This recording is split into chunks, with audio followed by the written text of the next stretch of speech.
when you're starting your safari planning process. Pretty confusing. There's a lot of very well-known iconic destinations out there: Victoria Falls, Masai Mara, Rwanda for gorillas, or South Luangwa Valley. There's so many, it's really difficult to tell where you want to go. You don't know where all these places are, you don't know how to get there, you don't know how long it's going to take. Fact is, a lot of them are really far apart, and then they're a little bit tricky to get to. There's a lot of logistics involved. So increasingly, especially these days, folks are going on safaris with their families. Maybe they're bringing the kids along. And the question I get a bit now is, we just want to see the most animals. We just want to see the most animals possible in the amount of time that we have. Fair enough. That's a pretty good way to start thinking about your safari. So where is that? And it's a pretty easy question to answer if you're just thinking about from a safari point of view. And that place is the Serengeti. As to my knowledge, maybe somewhat limited, there isn't anywhere else, certainly that I've been, that is relatively easy to get to and very doable from a safari point of view. Very, very doable, and you can do it in lots of different ways, that can match the Serengeti for sheer density of animals.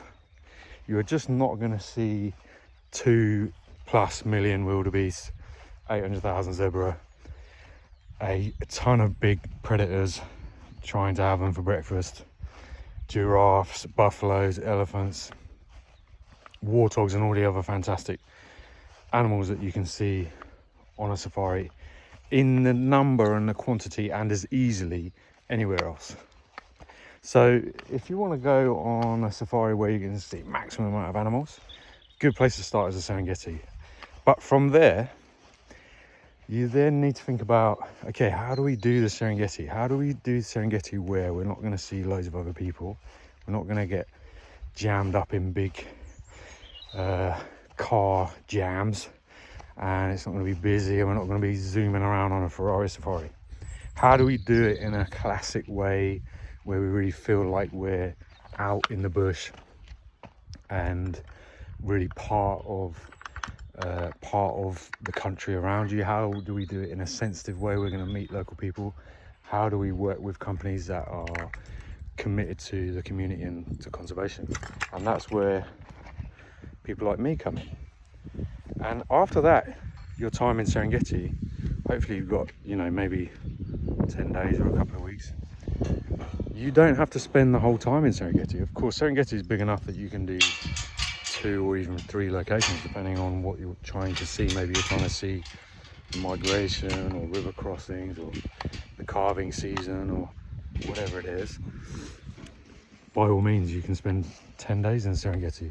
Maybe you're walking across the Serengeti. Maybe you've got a lightweight bush camp and a private bush camp. Lots of different ways to do it. But after that, where are you going to go? Or before that even.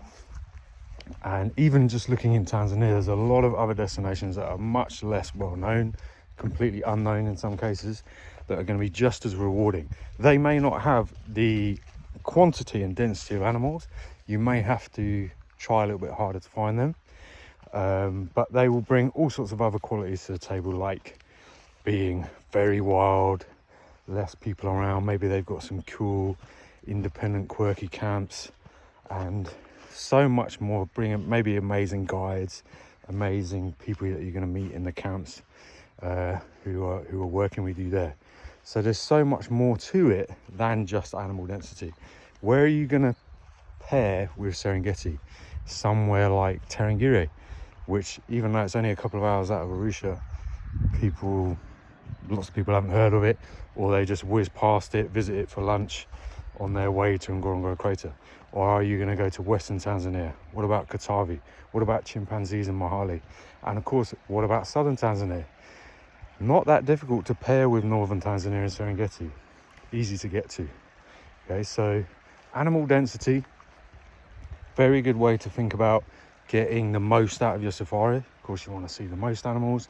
Taking the grandkids, they want to see the most animals in the time that you have. Excellent thing to do. But it's not the be all and end all. There's much more to a safari than that, and that comes in the way that you plan your safari. Where's the crescendo going to be? How do the destinations match together? How do they fit with what you're looking for?